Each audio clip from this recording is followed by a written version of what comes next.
so I've been seeing all this coffee rage on this white cup of white coffee or chocolate or milk or something, and there's just golden foam on the top. They're calling it Dalgona Coffee. Well, since this corona outbreak, I've kind of become a coffee fiend, even more than I already was. So I have to try this and see what's the deal here.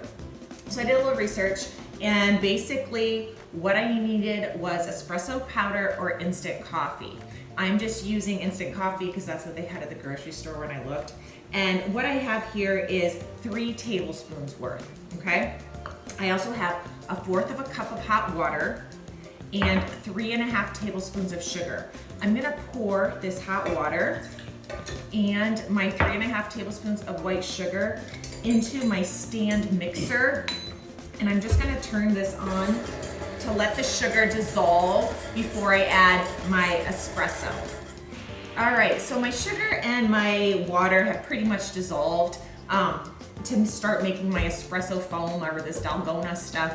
Now, I guess what Dalgona is it's a Korean candy. It's kind of like a honeycomb type textured candy.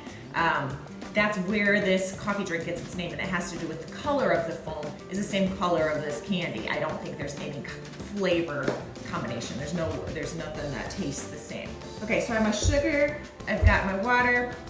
Now I'm gonna go ahead and I'm gonna dump in my 3 tablespoons of instant coffee. Now the reason you have to use instant coffee powder or espresso powder has to do with the surfactants. And what surfactants do is that it breaks the surface tension of that liquid and it allows it to foam up.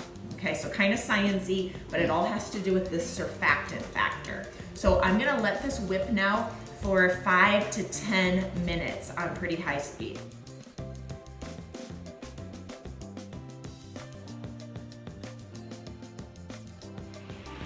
All right, so actually it went a lot faster than I thought, but what we have here is our espresso foam, or our Dalgona, as they say, and you just pour this over the top of a glass of milk.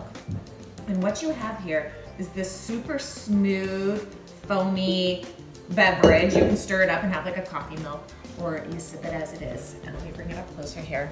But this is what this whole Dalgona coffee story is all about. Okay, so just a little side note. The girls think it's disgusting. Jason really likes it. You've gotta be a super duper coffee fan to like it. It's pretty potent, it's pretty strong. So, like I said, if you're gonna make this, be sure that you love the taste of black coffee, because otherwise it's really not worth your effort. Just go figure.